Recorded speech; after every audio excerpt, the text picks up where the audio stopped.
Hello hi friends, ನಾನು ಸುಷ್ಮಾ ಯಲ್ಲಪ್ಪ ತೀರ್ಥಹಳ್ಳಿ. ಇದು ನನ್ನ ಮೊದಲನೇ ಯೂಟ್ಯೂಬ್ ವಿಡಿಯೋ. ನಿಮ್ಮೆಲ್ಲರ ಆಶೀರ್ವಾದ ಸಪೋರ್ಟ್ನ ನಿರೀಕ್ಷೆಯಲ್ಲಿ ಯೂಟ್ಯೂಬ್ ಚಾನೆಲ್ನ ಶುರು ಮಾಡ್ತಾ ಇದ್ದೀನಿ. ಎಂದಿನಂತೆ ದಿನ ಬೆಳಗ್ಗೆ ದನ ಬೆರೆಸಿ ರೋಡಲ್ಲಿ ನಡ್ಕೊಂಡು ಮನೆ ಕಡೆ ಬರ್ತಾ ಇದ್ದ ನನ್ನ ಕಣ್ಣಿಗೆ ಬಿದ್ದಿದ್ದು ಈ ಎರಡು ಅಣಬೆಗಳು. ಇವನ್ ನಾವು ಮಲೆನಾಡಿಗರು ಜುಲ್ಲಣಬೆ, ಎಣ್ಣೆ ಅಣಬೆ ಅಂತ ಕರಿತೀವಿ. ಇವು ಮಳೆಗಾಲದ ಶುರುವಿನಿಂದ ಕೊನೆ ತನಕ ಅಲ್ಲೊಂದು ಇಲ್ಲೊಂದು ಸಿಗ್ತವೆ. ಮಲೆನಾಡು, ಶಿವಮೊಗ್ಗ, ತೀರ್ಥಹಳ್ಳಿ ಭಾಗದ ಜನರಿಗೆ ಇದರ ಪರಿಚಯ ಹೊಸತೇನಲ್ಲ. ಕೆಲವೊಂದು ಅಣಬೆಗಳನ್ನ ಬಾಣಂತಿಯರು, ಗರ್ಭಿಣಿಯರು ತಿನ್ನಬಾರ್ದು, ನಂಜು ಅಂತಾರೆ. ಆದ್ರೆ ಈ ಅಣಬೆಗಳನ್ನ ಯಾರ್ ಬೇಕಾದ್ರೂ ತಿನ್ಬಹುದು. ಈ ಅಣಬೆಗಳು ತುಂಬಾ ದೊಡ್ಡದಾಗಿತ್ತು, ನನಗೆ ಇಟ್ಕೊಳ್ಳೋಕು ಆಗ್ತಾ ಇರ್ಲಿಲ್ಲ. ಬಟ್ ವಿಡಿಯೋದಲ್ಲಿ ತುಂಬಾ ಸಣ್ಣದಾಗಿ ಕಾಣಿಸ್ತಾ ಇದಾವೆ. ಅಣಬೆ ಸಿಕ್ಕಿದ ಖುಷಿಲಿ ಬರೀ ವಿಡಿಯೋ ಮಾಡದೆ ಆಯ್ತು. ಬನ್ನಿ ಮನೆಗೆ ತಗೊಂಡೋಗಿ ಅಡಿಗೆ ಶುರು ಮಾಡೋಣ. ಕೆಲವರು ಈ ಅಣಬೆಗೆ ಮಸಾಲೆ ಹಾಕಿ ಸಾಂಬಾರ್ ಮಾಡ್ತಾರೆ. ಬಟ್ ಅದಕ್ಕಿಂತ ಎಣ್ಣೆಲಿ ಫ್ರೈ ಮಾಡಿದ್ರೇನೆ ಚೆನ್ನಾಗಿರುತ್ತೆ. ನಾನಿಲ್ಲಿ ಅಣಬೆನ 2-3 ಸಲ ನೀರಲ್ಲಿ ತೊಳೆದು ಕ್ಲೀನ್ ಮಾಡಿ ಹೆಚ್ಚಿಟ್ಕೊಂಡಿದ್ದೀನಿ. ನೀರಲ್ಲಿ ತೊಳೆದು ಹೆಚ್ಚಿಟ್ಕೊಂಡ ಅಣಬೆಗೆ ಜಾಸ್ತಿ ಏನ್ ಐಟಮ್ಸ್ ಹಾಕೋದಿಲ್ಲ.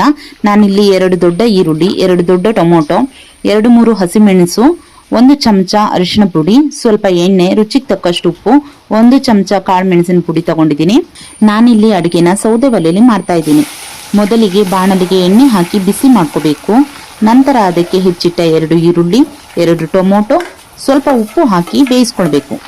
ಈರುಳ್ಳಿ ಮತ್ತೆ ಟೊಮೊಟೊಗೆ ಸ್ವಲ್ಪ ಉಪ್ಪು ಹಾಕಿ ಫ್ರೈ ಮಾಡೋದ್ರಿಂದ ಟೊಮೊಟೊ ಮತ್ತೆ ಈರುಳ್ಳಿ ಬೇಗ ಫ್ರೈ ಆಗುತ್ತೆ. ಈರುಳ್ಳಿ ಮತ್ತೆ ಟೊಮೊಟೊನ ನಾನಿಲ್ಲಿ ಚೆನ್ನಾಗಿ ಫ್ರೈ ಮಾಡ್ತಾ ಇದ್ದೀನಿ. ಸ್ವಲ್ಪ ಫ್ರೈ ಆಗಲಿ ಇದು. ನಂತರ ನಾನು ಇದಕ್ಕೆ ಹಸಿಮೆಣಸು ಮತ್ತೆ ಅರಿಶಿನದ ಪುಡಿನ ಹಾಕೊಂಡಿದ್ದೀನಿ.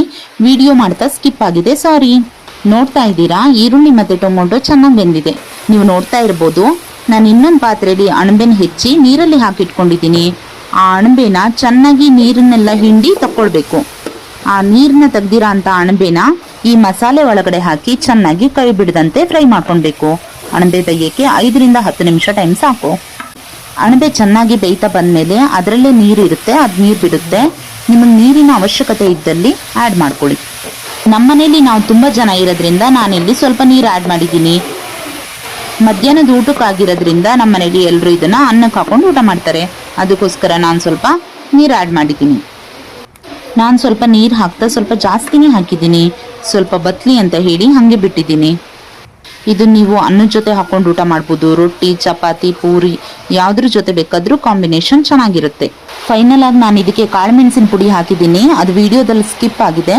ಮೊದಲೇ ನಾವಿಲ್ಲಿ ಟೊಮೊಟೊ ಮತ್ತೆ ಈರುಳ್ಳಿನ ಬೇಯಿಸ್ಕೊಳ್ಳೋದಕ್ಕೆ ಉಪ್ಪು ಹಾಕಿರೋದ್ರಿಂದ ರುಚಿ ನೋಡ್ಕೊಂಡು ಸ್ವಲ್ಪ ಉಪ್ಪು ಹಾಕಿದ್ದೀನಿ. ನೋಡ್ತಾ ಇರ್ಬೋದು, ನೀರಲ್ಲಿ ಚೆನ್ನಾಗಿ ಬೆಂದ ನಂತರ ಅಣಬೆ ಎಲ್ಲ ಸಾಫ್ಟ್ ಆಗಿದೆ. ಇವಾಗ ಇದ್ರ ಕನ್ಸಿಸ್ಟೆನ್ಸಿ ಸರಿಯಾಗಿದೆ. ನಾವು ಇವಾಗ ಇದನ್ನ ಇಳಿಸ್ಕೊಳ್ಬೋದು.